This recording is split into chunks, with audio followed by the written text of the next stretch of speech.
नमस्कार, आप देख रहे हैं न्यूज फॉर नेशन और मैं स्वाति पांडे आपके साथ। कुढ़नी का राजा कौन, ये आज तय हो जाएगा कि कुढ़नी उपचुनाव का विजेता आखिर कौन बन रहा है। आपको बताएं कि 5 दिसंबर को कुढ़नी में सफल और सुरक्षित उपचुनाव के बाद अब वेट है। तो आपको बताएं कि आज यानी 8 दिसंबर को काउंटिंग का दिन है, यानी मतगणना की दिन है। सुबह 8 बजे से ही काउंटिंग शुरू हो जाएगी और दोपहर तक ये तय हो जाएगा कि कुढ़नी के जनता ने किसके सिर पर ताज बैठाया है और किसे कुढ़नी की गद्दी सौंपी है। आपको बताएं कि कुढ़नी में जो 13 प्रत्याशी चुनावी मैदान में थे, लेकिन जो मेन लड़ाई थी वो जदयू और बीजेपी के बीच में थी। जदयू के मनोज कुशवाहा और बीजेपी के केदार प्रसाद गुप्ता के बीच मेन लड़ाई चल रही थी, लेकिन 13 प्रत्याशी और थे, जिसमें AIMIM के भी प्रत्याशी थे और वही VIP यानी मुकेश सहनी के नीलाभ कुमार भी थे। तो आपको बताएं कि आज कुढ़नी में मतगणना का दिन है, यानी वोटों की काउंटिंग की दिन है। 8 बजे से काउंटिंग शुरू हो जाएगी और दोपहर तक काउंटिंग खत्म हो जाएगी और ये तय हो जाएगा कि कुढ़नी कौन जीत रहा है। किस राउंड में ये काउंटिंग चलने वाली है। कुढ़नी विधानसभा को लेकर पिछले कई दिनों से चल रहा इंतजार आज खत्म हो जाएगा। आज इस सीट पर हुए उपचुनाव के वोटों की गिनती थोड़ी देर में शुरू होगी। आपको बताएं कि RDS कॉलेज में मतों की गिनती होगी। इसके लिए 19 टेबल बनाए गए हैं। 23 राउंड तक वोटों की गिनती होगी, जिसके बाद यह तय होगा कि महागठबंधन के साथ सरकार बनाने पर जनता ने नीतीश कुमार की जदयू का साथ दिया या नरेंद्र मोदी के नेतृत्व वाले बीजेपी पर विश्वास जताया। कुढ़नी विधानसभा उपचुनाव के नतीजे बिहार की राजनीति पर असर डालेंगे। नीतीश कुमार के NDA से हटने और महागठबंधन में जाने के बाद पहली बार उनकी पार्टी जदयू चुनावी मैदान में है। वो जहां उपचुनाव की गिनती करीब आधे घंटे से शुरू हुई थी, इस बार जिला प्रशासन ने 8 बजे का समय निर्धारित किया और उसी समय पर गिनती शुरू होने की बात कही गई है। संभावना है कि 17 राउंड के बाद जीत या हार का अंतर स्पष्ट हो जाएगा। मतगणना का समय सुबह 8 बजे से है। अगर सब कुछ सही रहा तो समय से काउंटिंग शुरू हो जाएगी।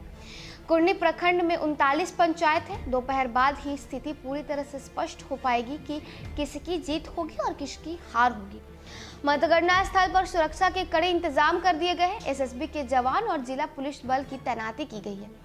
किसी भी अनजान शख्स को मतगणना स्थल के आसपास आने की मनाही है। कुढ़नी CO ने शाम से आकर मतगणना स्थल का जायजा लिया है। बता दें कि इस उपचुनाव में मुख्य रूप से लड़ाई भाजपा और जदयू के बीच है। जदयू से मनोज कुशवाहा तो भाजपा से केदार प्रसाद गुप्ता उम्मीदवार हैं, जबकि VIP ने नीलाभ कुमार और AIMIM ने गुलाम मुर्तजा भी चुनावी मैदान में है।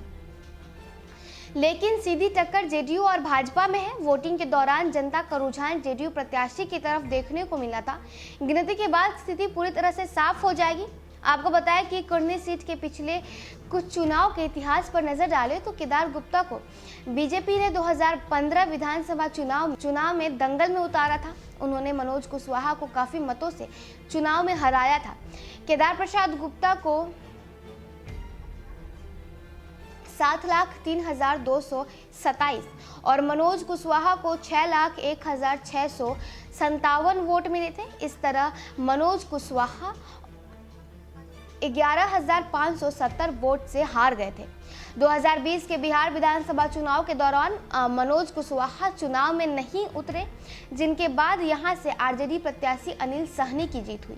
2015 में बीजेपी के टिकट पर चुनाव जीतने वाले केदार प्रसाद गुप्ता को 2022 में अनिल सहनी मात्र 712 मतों से हरा पाए थे।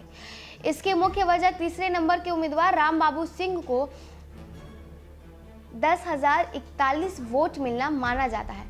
ऐसा अनुमान है कि अगर यही वोट केदार गुप्ता के पक्ष में जाते तो चुनाव रिजल्ट बदल भी सकते थे। कुढ़नी उपचुनाव के लिए 5 दिसंबर को वोटिंग हुई थी। राजद के अनिल सहनी की सदस्यता जाने के बाद ये सीट खाली हुई थी। तो देखिए, बिहार के कुढ़नी विधानसभा सीट पर 5 दिसंबर को सफल उपचुनाव हुआ था, जिसके बाद आज यानी 8 दिसंबर को मतगणना का दिन है, वोटों की काउंटिंग की दिन है। आज ये तय हो जाएगा कि कुढ़नी की जनता किसे पसंद की है, किसे कुढ़नी की सत्ता सौंपी है। और आपको बताया कि 8 बजे से अगर सब कुछ ठीक रहा, सब कुछ ठीक से चला तो 8 बजे से वोटों की काउंटिंग शुरू हो जाएगी और दोपहर तक स्थिति साफ हो जाएगी कि बिहार के कुढ़नी विधानसभा सीट पर कौन जीत रहा है। आपको बताया कि ये टोटल राउंड 23 राउंड की काउंटिंग होगी। तो चलिए इस खबर में बस इतना ही, और भी वीडियोस और अपडेट्स के लिए आप देखते रहे न्यूज़ फॉर नेशन।